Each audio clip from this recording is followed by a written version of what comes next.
Bienvenidos a Campus en Sintonía, un programa de la Secretaría de Comunicaciones de la Universidad de El Salvador y que por supuesto es transmitido a través de la radio YSUS Radio Universitaria. Les acompaña Ana Morales y este día contamos con la presencia del maestro Ricardo Balmore López, quien es el director del Instituto de Investigaciones Económicas de la Facultad de Ciencias Económicas de la Universidad de El Salvador. Para entrar un poquito en contexto de lo que vamos a estar hablando este día, es que el Instituto de Investigaciones Económicas de la Facultad de Ciencias Económicas de la UES publicó su primer informe económico este año, el cual va a presentar un panorama sobre la economía salvadoreña, sus relaciones y también sobre los resultados obtenidos durante el año 2024. Además, también va a estar presentando los diferentes o los posibles escenarios para este 2025, teniendo en cuenta el entorno internacional y nacional.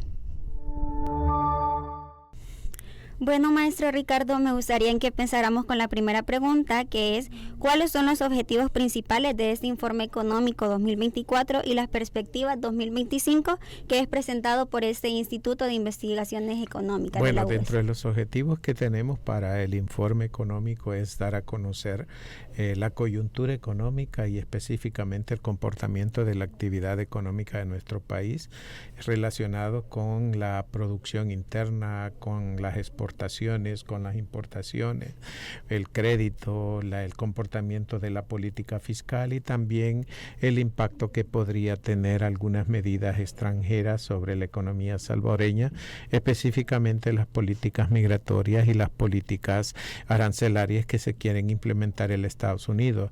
La primera, en el caso de la política migratoria relacionada con los compatriotas que se encuentran en los Estados Unidos como migrantes o como ya residentes o ciudadanos, pero que también se ven afectados con la tasa de empleo, y la otra es con respecto a las exportaciones e importaciones o al comercio internacional, que también afecta el comportamiento de la balanza comercial de nuestro país. En cuanto a estas medidas y a estas políticas, ¿nos podría comentar cuáles fueron los hallazgos más relevantes o más importantes que se encontraron dentro de esta investigación según la situación económica de nuestro país? De manera general, puedo explicarle que nosotros vemos un poquito con prudencia y sensatez la disminución de la actividad económica de algunos sectores de nuestro país. Por ejemplo, el sector agropecuario, que es el principal productor de los alimentos y del abastecimiento de la canasta básica y especialmente de empleo rural. Vemos que con preocupación que la actividad económica tiene una tendencia negativa en el caso del sector agrícola, pero también se observa que el sector manufacturero y la industria también ha tenido un comportamiento negativo para el caso de la maquila y el caso de algunos productores, porque incluso la ASI al final del año estaba mencionando que había perdido cerca de 10,000 plazas de empleo. Ese informe, según ellos, ¿verdad?, les ha afectado bastante la situación del comercio externo, porque fuera de nuestro país algunas condicionantes, por ejemplo las guerras de Ucrania con Rusia, de Israel con la Franja de Gaza y los contaminantes que existen afectan las cadenas de suministro, y esto hace de que empiece a tener influencia en la formación de los precios de algunas economías, incluyendo la nuestra. Entonces a nosotros nos preocupa el comportamiento manufacturero también, porque ha disminuido las importaciones de bienes intermedios, que son las materias primas. Por otro lado, también observamos que aún todavía persiste la concentración del crédito, específicamente en el área de consumo y en el sector comercio y servicios, mientras que el sector agrícola disminuye. Hay algo bien importante que debemos de tener en cuenta, que el sector de la construcción tiene en promedio ha disminuido su actividad económica. Esto ha hecho que el IVAE en promedio al mes de noviembre haya disminuido 1.63. ¿Qué es el IVAE para aquellos que nos están escuchando? El IVAE es el índice del comportamiento de la actividad económica de nuestro país. Es decir, cómo se produce, cómo se consume lo que se produce internamente, y esto ha ido disminuyendo y en promedio tiene una disminución de 1.63. También podemos visualizar desde el punto de vista de las remesas familiares que también, si bien es cierto, al final del año fueron 8.479.7 millones de dólares, estas remesas pueden tener una tendencia de concentración entre enero, febrero y marzo, pero también podrían disminuir por la política migratoria de los Estados Unidos. Esto impactaría el consumo interno y especialmente el sector informal, porque los que vengan deportados de los Estados Unidos van a tener que establecer una fuente de ingresos porque ellos vienen desempleados. Sí. Otra de las situaciones que hemos observado es que los ingresos del sector público no financiero aumentaron y han aumentado grandemente, casi el 10.5%, pero los gastos siguieron con la misma tendencia y aumentaron el 13.7%.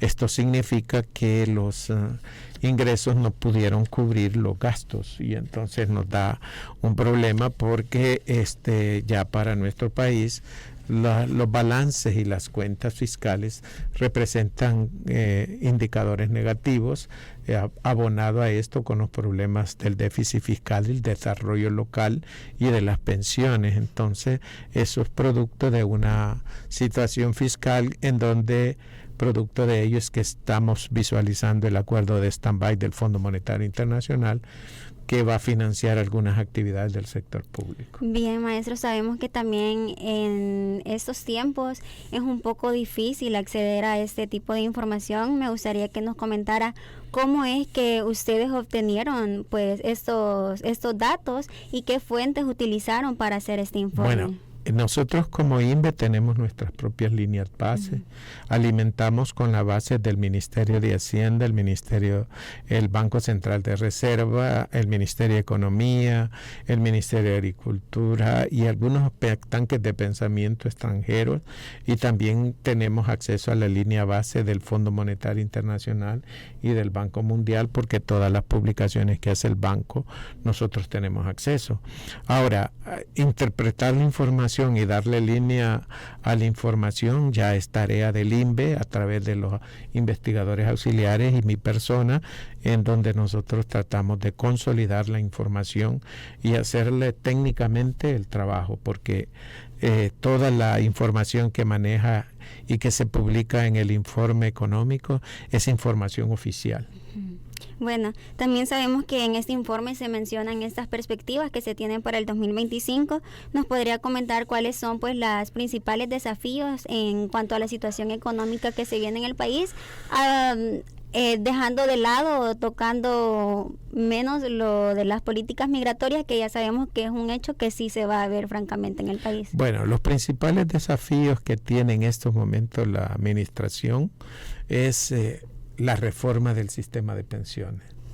Ese es un desafío enorme porque tenemos un problema que el mercado laboral no está cotizando enormemente, no es tan abierto el mercado con que está generando empleo bonancible. Entonces, como usted sabrá, el sistema de pensiones nuestro, que es un sistema bajo la capitalización, entonces se necesita un mayor número de cotizantes, y cuando no se genera empleo, entonces las cotizaciones disminuyen a pesar que hay un conjunto de afiliaciones. Entonces, para nosotros como INVE creemos que uno de los desafíos es el sistema de pensiones. Otro de los desafíos que tiene la administración actual es el desarrollo local.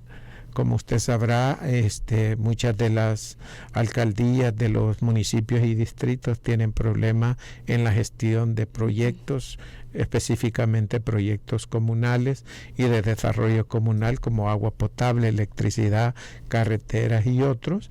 Entonces, eso le está causando problemas.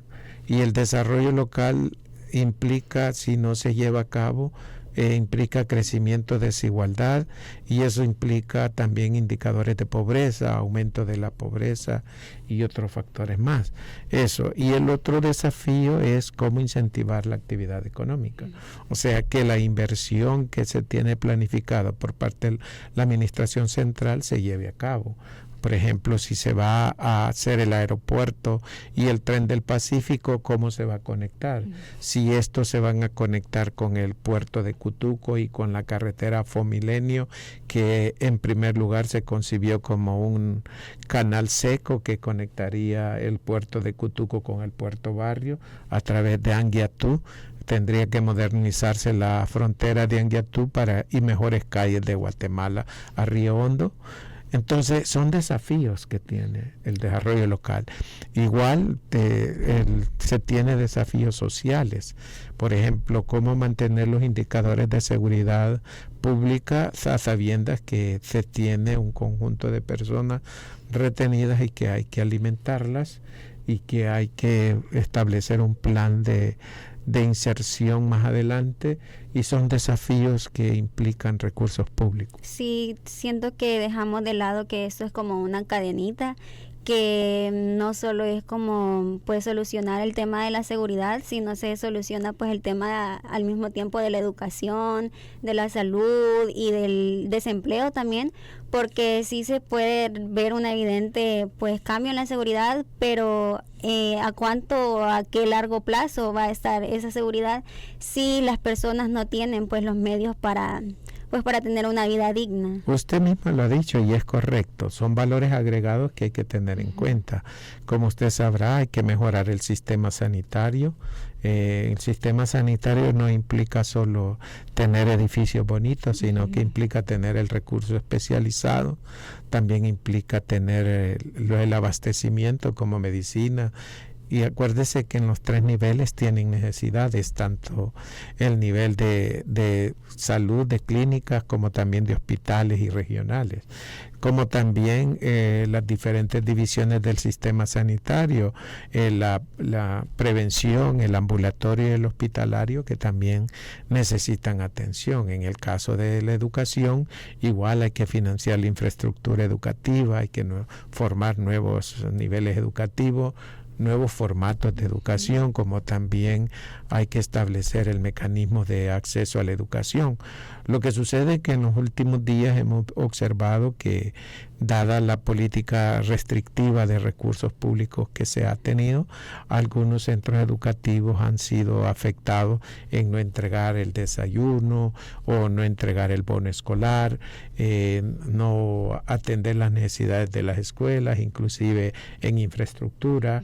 Entonces esto afecta y se vuelve un desafío para el desarrollo social. Otro desafío que también tenemos como pues en la situación económica del país es la inflación, y pues qué impacto ha tenido esta inflación y el costo de la vida en la economía de los salvadoreños según el informe.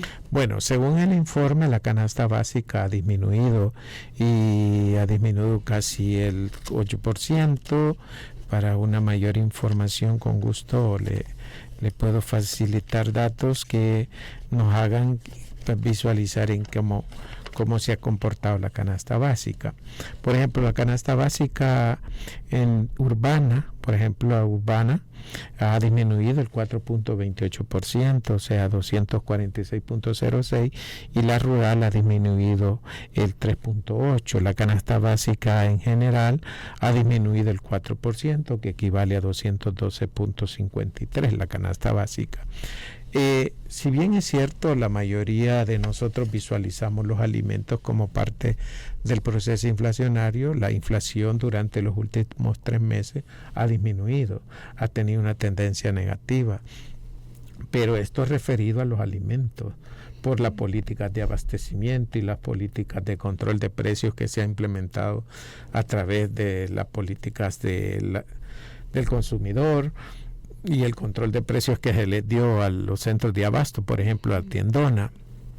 Pero lo que ha hecho que las personas o los consumidores resientan el costo de la vida es a través de los servicios, es decir, que la electricidad, el agua potable, el transporte, la salud, la educación, la vivienda están más caras. Entonces eso hace que las personas sientan que el aumento de precios, tanto es así que la administración financió los últimos dos en enero, tanto la salud, electricidad como agua potable. Pero eso es producto de esa relación que hay en donde las personas resienten que el servicio está caro. También sabemos que pues actualmente existen diferentes pues sectores de la población que están siendo más afectados pues por esta economía. Queríamos saber qué se espera, si se espera que otro sector de la población siga pues siendo afectado, o de qué otra manera puede seguir siendo afectado este sector que ya sufre. Como usted sabe, todas las medidas de política pública y como también el mismo modelo económico que nosotros tenemos es concentrador. Es un modelo que unos concentran y otros desproporcionan. En este caso siempre seguirá siendo afectado aquel que no tiene las capacidades técnicas, las capacidades de estudiante o las capacidades de estudio, y aquellos también que su formación no esté dado.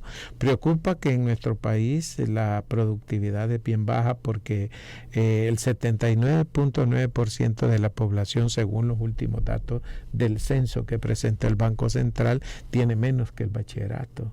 Eso significa que en promedio nuestra población tiene 8 años de estudio. Eso significa que siempre va a ser afectado por cualquier política económica.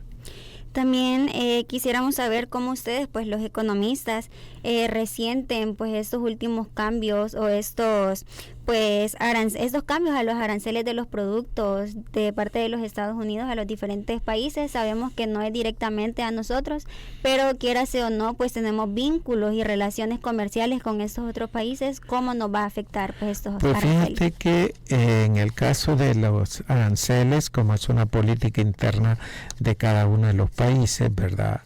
Lo que yo te puedo decir que nosotros, nuestro principal socio comercial son los Estados Unidos, y en este caso nosotros vendemos cerca de 2.134.91 solo de lo que exportamos el año pasado a los Estados Unidos, y les compramos a Estados Unidos 4.423.41. Significa que la política arancelaria, quiera sí o no, aunque no nos la apliquen a nosotros, siempre nos veremos afectados porque, en primer lugar, ellos van a ir generalizando y conociendo algunos parámetros de las reglas de origen.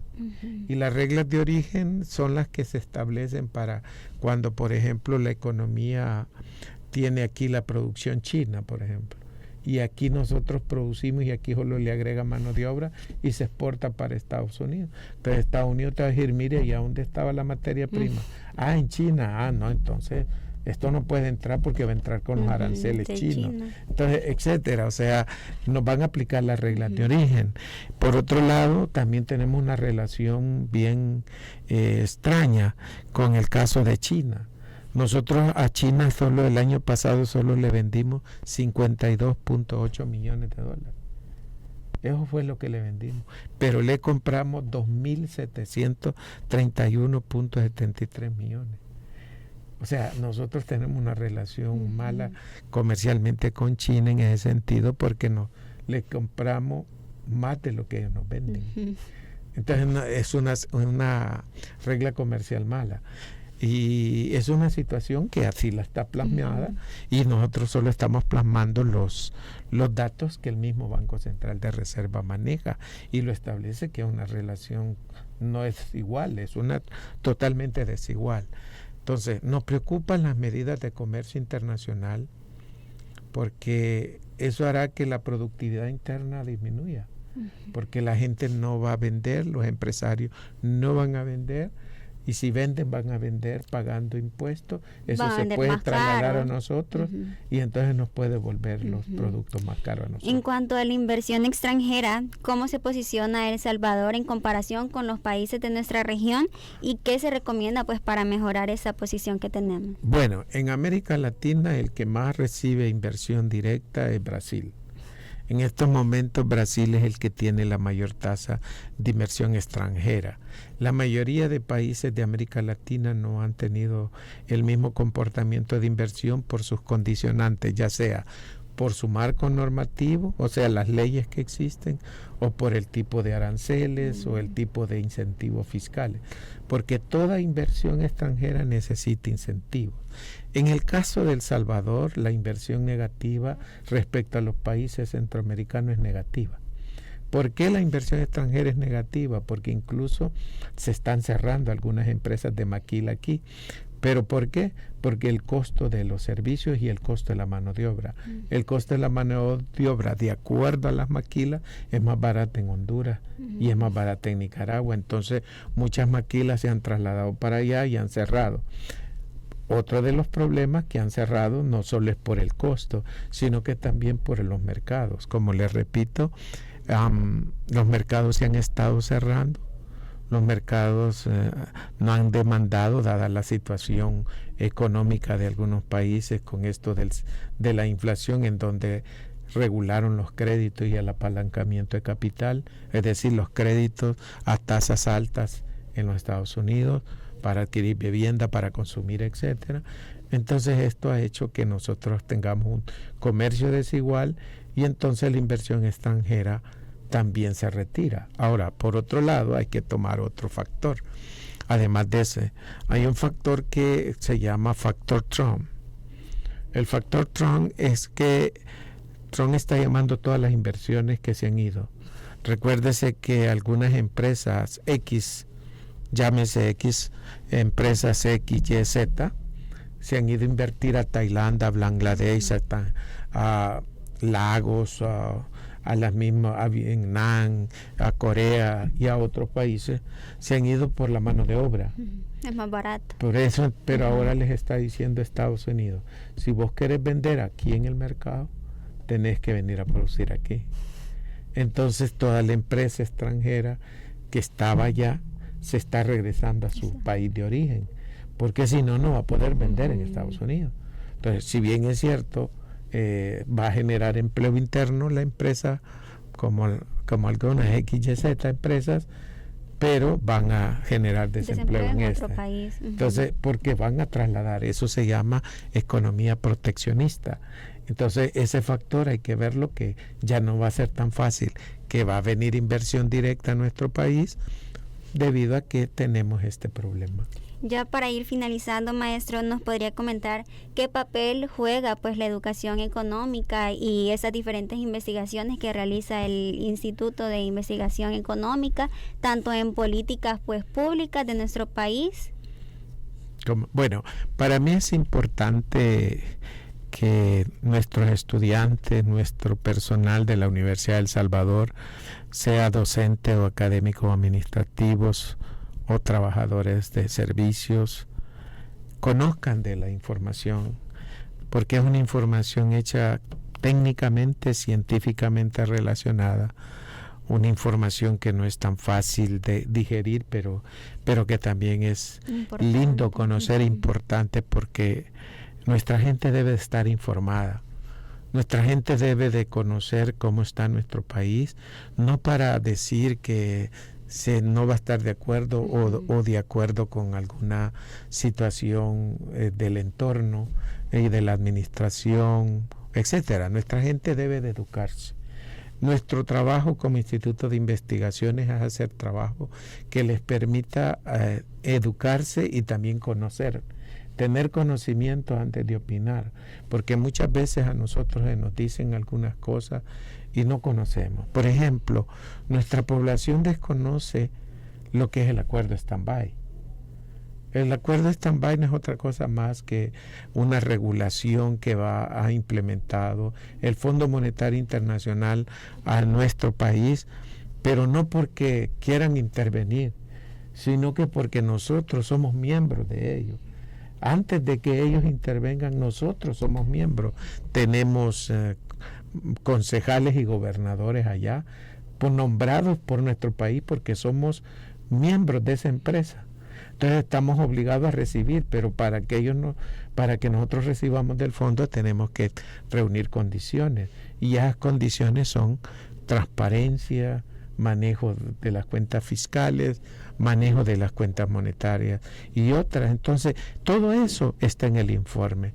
Para nosotros es importante que la comunidad universitaria también se interese por la realidad económica, social, no solo política, porque muchas veces nuestros estudiantes se encierran más en el aspecto político, y el aspecto político es el resultado de la situación de las variables económicas y sociales. Entonces debemos de tener ese conocimiento. Yo los invito a los estudiantes y a los profesionales, docentes y académicos que existen en nuestra universidad, a que lean el informe. Nosotros lo producimos de manera trimestral, el informe económico, y de manera mensual los boletines económicos, con el fin de informar y formar mejores profesionales en ciencias económicas, y también a la población que necesita conocer de la situación económica de nuestro país. Ya por último, nos gustaría que nos diera algunas recomendaciones de parte del Instituto de Investigación Económica,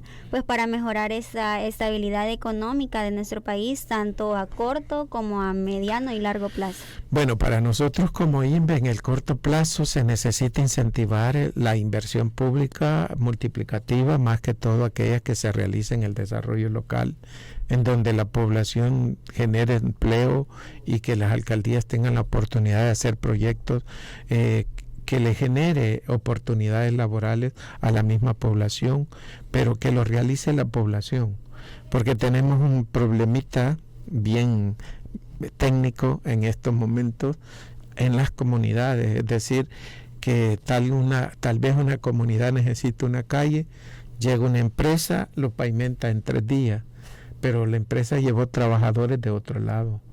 Y el objetivo del desarrollo local es que los mismos trabajadores hagan la calle. ¿Para qué? Para que se genere empleo en esa comunidad, y esa comunidad tiene ingresos y genera demanda en esa comunidad, y hay desarrollo. Porque cuando se hace que otra empresa llegue, está la calle, pero los niveles de pobreza siguen lo mismo. Entonces, para nosotros es necesario incentivar la inversión pública. Por otro lado, es necesario que se genere la política agropecuaria de asistencia técnica, de asistencia de financiamiento, desarrollo tecnológico, diversificación agrícola y cuidado y manejo de la comercialización agropecuaria. Eso es clave para el desarrollo agrícola. Igual para nosotros es importante definir correctamente la política industrial, porque es necesario establecer los patrones de códigos y de control y desarrollo de la política industrial, que solo se logra a través de la inversión en investigación y desarrollo e innovación y diversificación productiva industrial. Eso es importante. Y en el caso de la educación, es necesario invertir en educación. No hay para dónde. Uno de los primeros planteamientos de nuestro país es aumentar la inversión en educación si queremos salir de los niveles de pobreza. Sí, creo que también eso era otra pregunta personal que le quería hacer, y es que qué papel podría jugar pues esta colaboración entre las universidades y el gobierno en ese proceso, pero creo que usted ya la contestó, que pues es lo esencial educar a nuestra población y a nuestros jóvenes, pues para que se vayan instruyendo acerca de esos temas que pues son vital para la vida en general.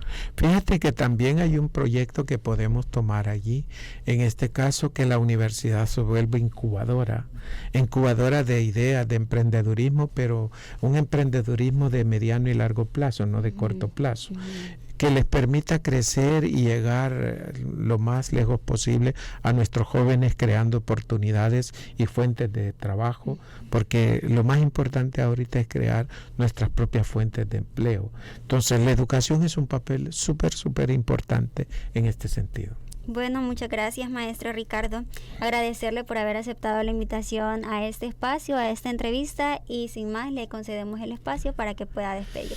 Gracias. No, yo de antemano agradecerles que me hayan invitado a hablar de estas variables. Son variables difíciles de dominar, pero de fácil de buscar y entender. El INVE está como una unidad técnica de la Facultad de Ciencias Económicas y de la Universidad de El Salvador para que nuestra población tenga acceso a información recabada y analizada científicamente. Por mí, muchas gracias y siempre a la orden, y esperando estar aquí con ustedes en otra oportunidad compartiendo conocimiento y trabajo realizado del INVE. Bueno, muchas gracias. Esto es todo hasta el día de hoy. Les invitamos a que estén pendientes de este espacio de entrevistas en Radio YSUS, donde tocamos temas relevantes e importantes para toda la comunidad universitaria. Les acompañó Ana Morales y espero que pasen un feliz día.